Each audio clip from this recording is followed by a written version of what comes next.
Hi, you've reached What's on Scott's Mind, but this week it's at an angle due to where I have my camera, so i.e. my iPhone. Um, Sometimes I have it straight on, sometimes I have it at an angle, sometimes I put it straight in front of me. Actually, I could do that today. See, there we go. Now it's virtually straight in front of me. So, what's on my mind this week? Actually, it's pretty simple. I have a bunch of projects going on at home, a bunch of projects going on at work, and just trying to get everything balanced and everything, maintaining a work-life balance, right? I need to be able to get out of the house and walk. I need to go outside. Right? I like to walk around the lake with my dog. He and I have that time where it's enjoyable for us, and we like to go walk. So that's important, right? Taking time for yourself. It's something you have to do.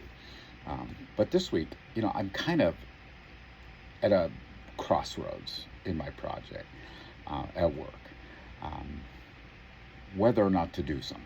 And sometimes you have to think about things, right? You have to consider the impact of what you're doing because, look, we all have egos, right? Everybody has an ego. The self-righteous reality of that ego is it's never wrong. Um, and anything that we do in support of our ego is acceptable, right, to us.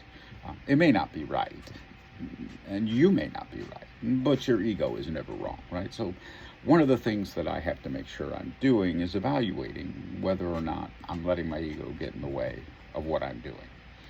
Because if I do, then I'm not doing anybody any good, right? Yeah, working on a team, you have to be part of the team. You have to help the team move forward. You have to be able to build and deliver things that benefit the team. So if you're not doing that, right, and you let your ego get in front of you, then the reality, unfortunately for you, is that you're not going to bring value. I apologize. I'm reaching over to clear an error message on my iPad. But it's important that you remember what your original goal was, right? Why are you doing what you're doing? I have of uh, uh, a lot of experience in dealing with other people and dealing with communications issues. So I'm well aware, right? I've talked about communications patterns and anti-patterns for years, right?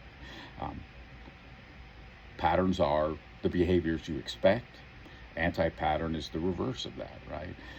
Right, a meeting leader is somebody who comes in and can take charge of a meeting and keeps the meeting going forward, right? A note taker is a great person to have on your team in your meetings because that is a person who will go take notes and really help you, right, help your team move forward, right?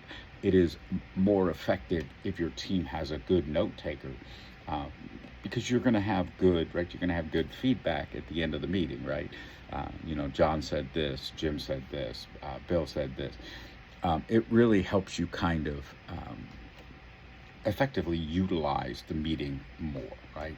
Meetings are interesting in the sense that I would say more than half of the meetings I attend are a waste of my time. Um, I would say probably more than 50% of meetings I've attended in my career are a waste of my time. That doesn't mean they're a waste of the team's time, and that doesn't mean they're a waste of time overall, just my personal time. And that's okay. There's no rule that says you have to manage that, right? There's no rule that says you have to, um, you know, provide value in a meeting to everybody. There's a situation in every meeting where you're going to have people that don't get value out of it. That's okay.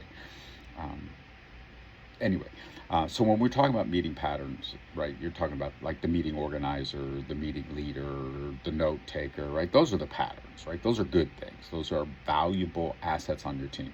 The negative side, right? The meeting pirate. We've all seen the meeting pirate, right? They come in, right? They come in and they change the direction of the meeting, matey, right? They become the person who takes over the leadership role, even though they really didn't kind of weren't involved in the process of setting up the meeting in the first place. They weren't involved in the organization. They simply come in and take over, right? They grab the wheel and they turn the ship another direction. No? Okay. Sometimes meeting pirates provide value Sometimes a meeting gets churned and locked and is spinning around its axle and just spitting mud out, right? It's not doing anything. And so what you get when you have a meeting pirate is you get, right?